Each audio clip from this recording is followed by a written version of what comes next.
Welcome to our exploration of the Shoaf coke ovens in Tipple.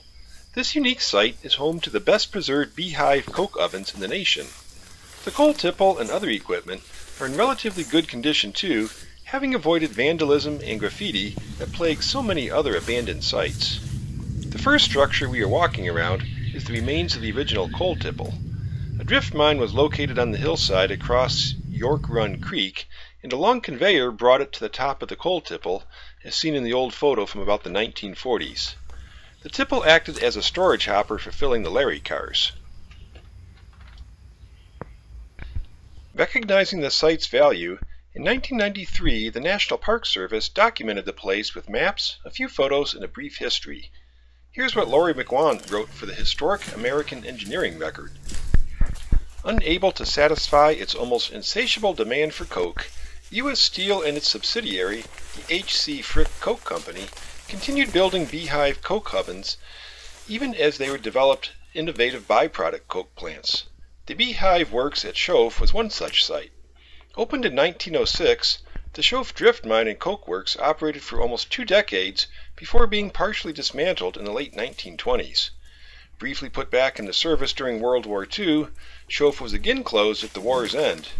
Purchased from Frick and rehabilitated by Max and Helen Noble, Shoaf ran from 1965 through 1972, the last true beehive coking operation active in the Connellsville region.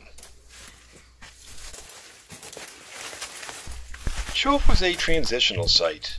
Designed and built during the hand operating era just prior to the introduction of the Covington coke drawing machine in 1907, Shoaf's layout and oven construction were typical of the labor-intensive plants of the 19th century. A block of 200 ovens and another bank of 102 ovens ran north-south along the east side of the creek. But unlike later sites designed specifically to accommodate the Covington and other mechanical drawers and loaders, Shoaf's coke tracks were set well below the yard level to facilitate hand loading. Ovens originally had iron door frames that held brackets supporting workers' tools in the hand process. Later, these were replaced by iron blocks that protected the door jambs from abuse by the mechanical drawing machines.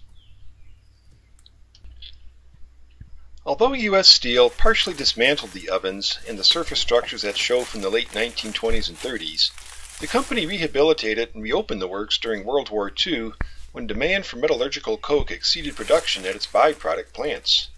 Idled shortly after the war, in 1959 U.S. Steel sold Shoaf to Max and Helen Noble, who had already operated beehive coke works at Kyle and Shamrock.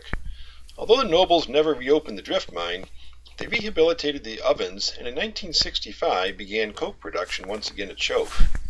Charging the ovens with coal from nearby strip mines and from mines in Sewell, West Virginia, they marketed the coke to a variety of industries and companies, from major steel makers like Inland, Bethlehem, and U.S. Steel itself, to smaller regional brass and iron foundries.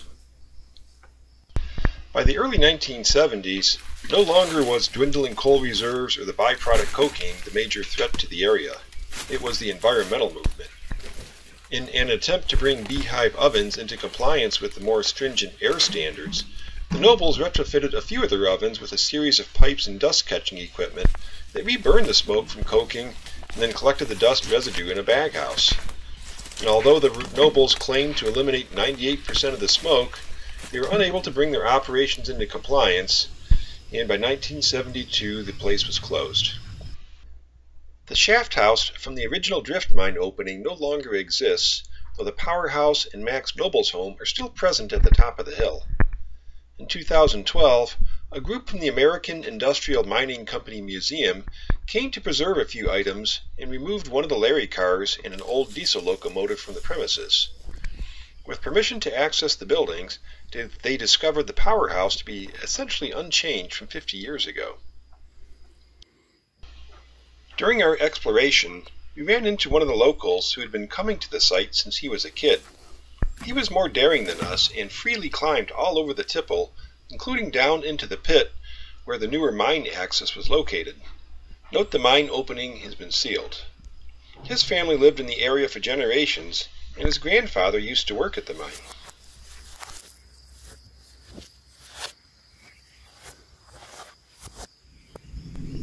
We did climb up one flight of stairs to the tipple for a quick look. but poor footing and minimal handrails discouraged us from going further.